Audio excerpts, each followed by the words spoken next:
Today we're going to be talking about another aspect of playing guitar, and that is how do you make your chords sound interesting?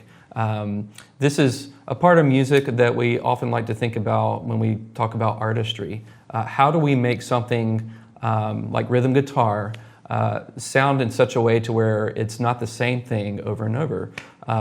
Welcome back, Adam Wright, music director at Gahaba Park Church just outside Birmingham. Adam, let's just take a basic chord progression and let's just show a way that it could be played in its most basic form. Yeah, absolutely. So let's do like a C and an F and a G. So yeah, I think what we're shooting for is to try and create some variety in an approach to a strum pattern or some sort of a rhythmic embellishment. So if I was going to do a C, F, G chord progression, it might sound something like this.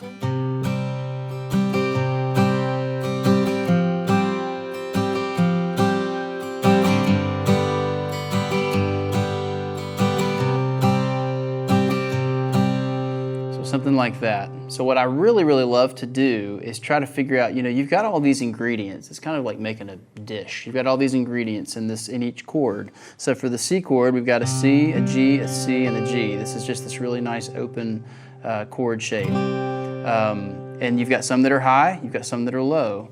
Typically, I like to keep that C, the low C, or whatever the lowest note is, kind of on the downbeat.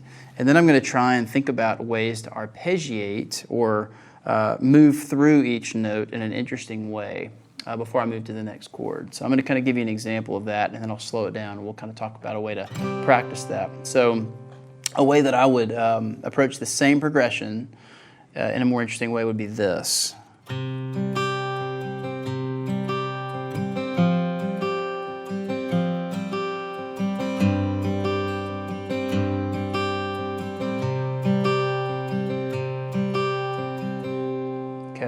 So let me break that down. Basically, every chord kind of had the same right hand pattern. I was just changing what my bass note was for what the chord was. And so for C, I'm going to do this super slow, so you guys can check this out at home. But it's going to be this.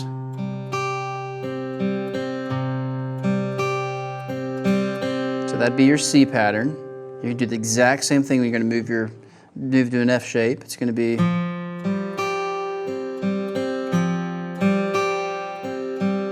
Same thing for G. You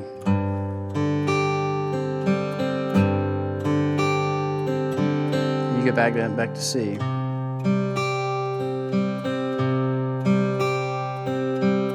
So a question you may be wondering at home, some of them you're using a downstroke and some of them you're using an upstroke, and that absolutely matters. And so I'm going to try and explain this in a very simple way. So in a bar of music, you basically have 1 and 2 and 3 and 4 and, right? So every pattern that I'm playing on those chords is one bar, 1 and 2 and 3 and 4 and.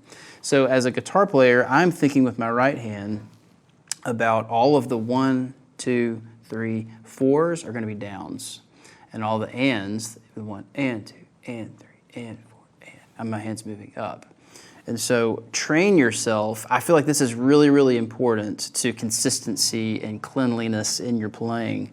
But try to train yourself to always be thinking that way in terms of if you're using this kind of arpeggiated approach. Otherwise, if you just kind of throw caution to the wind and use whatever pick stroke you want, you're going to end up, using it up on a downbeat, and it's going to feel real unbalanced and feel really strange. So think about that as you're practicing this. So let me go through that one more time and talk through pick strokes. So I've got 1 and 2 and 3 and 4 and 1 and 2 and 3 and 4 and 1 and 2 and 3 and 4 and 1 and 2 and 3 and 4 and so again, you'll notice as I'm using these downstrokes, they're all happening on the 1, 2, 3s, and 4s, and the ups are all happening on the ands. Does that make sense? Yeah. And I've heard you say before the importance of, and I imagine this is to keep tension out of your arm, you probably see it more once you're playing it at normal speed, but the importance of keeping your hand going up and down and not stopping. Yes, very fluid. Yeah, so would you say that that helps with speed and just accuracy? Absolutely, yeah. If you feel this getting tight, that you're doing something wrong, and just take a minute, and you kind of shake it out a little bit, and then start over. But just try and you're basically letting the pick do the work. You don't ever want to be like gripping the pick really, really, really tight. You just kind of want to be, you're holding it loosely, you're allowing it to do its job, basically. But yeah, just...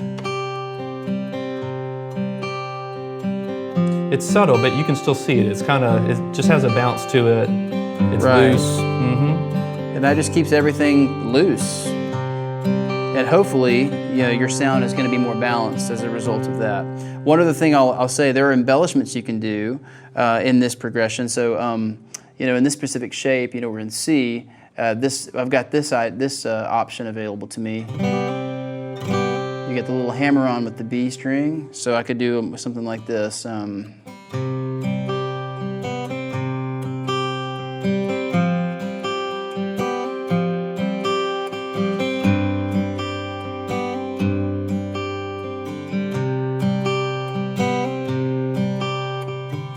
let's say I wanted to add this third back in. So.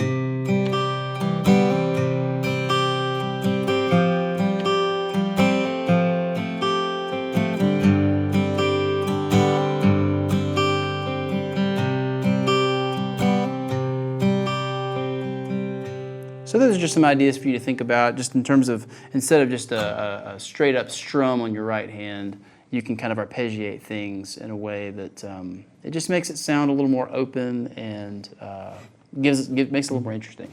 It's almost as if you're creating space for melodies to sneak in there, even if they're really short. Yeah. So it's not just rhythm guitar 100% of the time, but maybe 85% of the time with just a little bit of coloring coming in. Sounds really good. Well, this has been another guitar tutorial with Adam Wright. Thanks for watching. If you found this content helpful, I invite you to visit my site, rickbarnesmusic.com, where you can find more video tutorials and a lot of sheet music. Thanks for watching.